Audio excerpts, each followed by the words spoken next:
તો આવો જાણીએ આ મંદિરના નિર્માણ અને ગોગા મહારાજના ઇતિહાસ વિશે. ઘણા વર્ષો અગાઉ આજનું ઉજ્જડ શેભર ગામ શેભર નગરી તરીકે ઓળખાતું હતું. તે નગરીની જાહો જલાલી હતી. એકવાર આ નગરીમાં ચોરી થઈ ત્યારે એક નિર્દોષ વાણિયાને પકડવામાં આવ્યો. આ વાણિયો નિર્દોષ હતો. ત્યારે શેભર નગરીના રાજાએ આ વાણિયાને હદ પારની સજા જાહેર કરી. વાણિયો ખૂબ જ દુઃખી થયો અને તેને શોક કરતો જોઈ કોઈ ભક્તે તેને સલાહ આપી કે મારવાડ પ્રદેશમાં આવેલા શેભર ગામમાં એક ભરવાડના દીકરી ગોગા મહારાજની સેવા પૂજા કરે છે.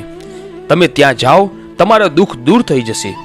ડૂબતો માણસ તણખલું ચાલે એ રીતે આશાના તાતડે બંધાયેલો વાણિયો ભરવાડની દીકરી પાસે જાય છે. દીકરી પાસે જઈને તેને વીતેલી વાત કહે છે.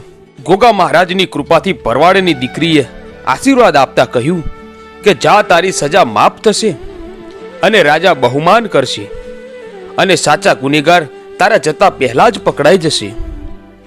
વાણિયો ઘણો ખુશ થયો ને શેભર નગરીમાં પાછો આવ્યો. આવતા જ તેને સમાચાર મળ્યા કે અસલી ચોર પકડાઈ ગયો છે.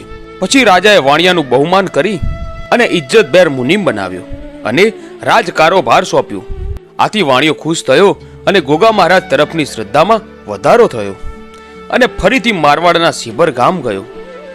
ભરવાડની દીકરીને જય વંદન કરી અને વિનંતી કરી કે મારે ગોગા મહારાજને મારી શેભર નગરીમાં લઈ જવા છે. એટલે ભરવાડની દીકરીએ ગોગા મહારાજને વાણિયાની વિનંતી કહી. પણ ગોગા મહારાજે શેભર નગરીમાં જવાની ના પાડી. પરંતુ વાણિયો ખાલી પાછો જાય તેમ ન હતો. તેણે મહારાજને ઘણી અરજી કરી અને સોનાની મૂર્તિ બનાવવાનું કહ્યું. ગોગા મહારાજ વાણિયાની અતિશય આગ્રહને વશ થઈ વાણિયા સાથે તેની નગરીમાં આવવા સંમત થયા. પરંતુ સોનાની મૂર્તિ બનાવવાની મંજૂરી આપી નહીં અને મહારાજે કહ્યું કે શેભર નગરીનો ભવિષ્યમાં રાજાઓની અંદરો અંદર લડાઈને લીધે શેભર નગરીનો નાશ થશે. એટલે મારી ઈચ્છા ન હોવા છતાં તારા આગ્રહને વશ થઈ આવવાનું વચન આપું છું. ખુશ થતો વાણિયો ત્યાંથી ગોગા મહારાજની દીવાની જ્યોત લઈ શેભર લઈ આવ્યો. ભગવાન વિષ્ણુ ઉપરની 7 ફેણવાળી શેષ નારાયણની પથ્થરની મૂર્તિ ઘડાવી તેની મંદિરમાં સ્થાપના કરી શ્રદ્ધાપૂર્વક સેવા પૂજા કરવા લાગ્યો. શેભર ગોગા મહારાજના ભવિષ્ય મુજબ કાળક્રમે આ નગરી ઉપર પાલનપુરના નવાબે ચડાઈ કરી અને શેભર નગરીનો રાજા હારી ગયો અને વિજય રાજાના લશ્કરે શેભર નગરીનો નાશ કર્યો અને શેભર નગરી ઉજ્જડ બની ગઈ. ગોગા મહારાજની લક્ષ્મી નારાયણ સાથેની 7 ફેણવાળી પથ્થરની મૂર્તિ સરસ્વતી નદીના પટમાં ઊંધી પડેલી હતી. ત્યારબાદ એકવાર આશરે 500 વર્ષ અગાઉ ચાણસોલ ગામના કેટલાક ચૌધરી જ્ઞાતિના મુંજી તથા બહેરા અટકવાળા ખેડૂતો પોતાના બળદગાડા સાથે આ નદીના રસ્તેથી પોતાના ગામ જઈ રહ્યા હતા. એક ખેડૂતે આ પથ્થર જોઈને વિચાર આવ્યો કે આ પથ્થર કંઈક કામમાં આવશે. તેથી આ ઊંધા પથ્થરને જેમ હતો તેમ જ ગાડામાં ભર્યો. તેઓને આ પથ્થર મૂર્તિ છે તેનો ખ્યાલ ન હતો. ગાડું ચાલતા ચાલતા થોડુંક આગળ ગયું અને એક ખેડૂત ધૂણવા લાગ્યો. ધૂણતા તે કહેવા લાગ્યો કે હું શેભર નગરીનો ગોગો છું અને પથ્થર ઉલટાવીને જોશો તો તમને 7 ફેણવાળી મૂર્તિ દેખાશે. બીજા ખેડૂતોએ હુતુ હુલાસ થઈ આ પથ્થર ઉલટાવીને જોયું તો ખરેખર ગોગા મહારાજના 7 ફેણવાળી મૂર્તિ હતી.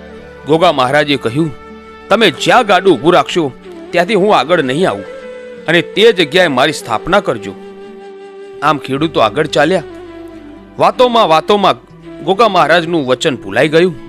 પર્વતોની વચ્ચે સુંદર વડદાદાની છાયામાં થાક લાગવાથી પાણી પીવા અને આરામ કરવા ગાડું ઊભું રાખ્યું. આરામ કર્યા બાદ ગાડું ચલાવવા આગળ ગયા તો ગાડું આગળ ન વધ્યું. આથી તેઓને ગોગા મહારાજનું વચન યાદ આવ્યું અને ભૂલ કરવા બદલ પસ્તાવો થવા લાગ્યો. ના છૂટકે આ 7 ફેણવાળી ગોગા મહારાજની મૂર્તિની સ્થાપના આ વિશાળ વડલા નીચે ભક્ત ચૌધરી ખેડૂતોએ કરી. ત્યારથી લોકો ભક્તિભાવથી ગોગા મહારાજની પૂજા અર્ચના અને ભક્તિ કરે છે અને આ સ્થળ શેભર નામે ઓળખાય છે. હાલ અહીં આરસનું નવું મંદિર બનાવેલું છે. મૂર્તિ મૂળ સ્વરૂપે એમને એમ જ છે. ત્યાં ભક્તો માનતા માને છે, પાઠ પૂજા થાય છે. આ મંદિરમાં તમે પ્રવેશ કરો એટલે ચારે તરફ તમને સર્પ આકારના શિલ્પ કામ જોવા મળે છે. સ્થાનિક લોકો તેને ગોગા મહારાજ તરીકે પૂજે છે અને તે જીવિત હોય તેવી રીતે બધાના કામ કરે છે.